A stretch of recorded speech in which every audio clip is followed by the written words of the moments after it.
Morning, gentlemen. Today I am going to give a lecture on economic development. The development in a particular community in terms of economy is ultimately called economic development.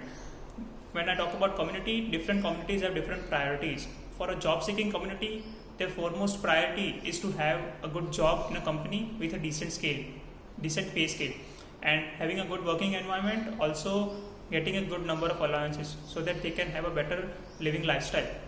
When I talk about a community related to business, their foremost priority is to have a good amount of skilled laborers, also providing goods and services to the customer and having a trustworthy image in the market, and this will ultimately lead him to economic development. When I talk about economic development in India, the major scale, the mostly used scale is the GDP. GDP stands for gross domestic product. We have seen that India is set a target to achieve $5 trillion economy by 2025, and in the previous months we have also seen that India has surpassed the United Kingdom to become fifth largest economy by nominal GDP and third largest by purchasing price parity. After the 1991 LPG reforms, we have seen that India has reached a 6 to 7% of consistent annual growth rate in terms of GDP. And when we talk about service sector,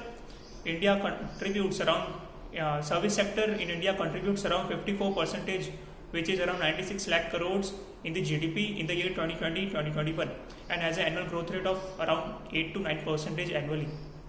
And we have seen that India is a major exporter of IT and software services in the whole world.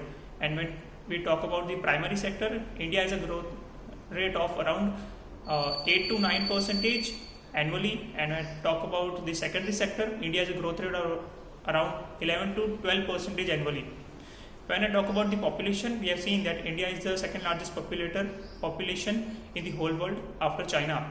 There is a burden because of population or resources, but somehow when I talk about the positive side, our 65% or more than 65% of population is below the age of 35 years, and which gives a larger workforce for many decades.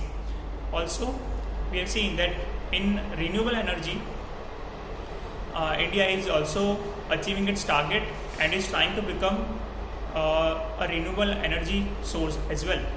And this will also be beneficial as we will decrease our oil imports from the OPEC countries. And India is also one of the largest thorium reserves in the whole world, which is around 25%. And when I talk about economy in terms of tourism, around 1.8 crore people, non-native people, visit India annually, and which gives a good amount of tourism enhancement. And when I talk about because of foreign direct investment, indigenous manufacturing has increased. For example, 25% of iPhone will be manufactured in India by 2025, and this will also be helpful as we will see cost cutting in iPhones as well. When I talk about the role of citizen, some simple steps such as paying taxes, eliminating corruption, and awareing and educating people will also enhance the economic development of our nation. Thank you, gentlemen.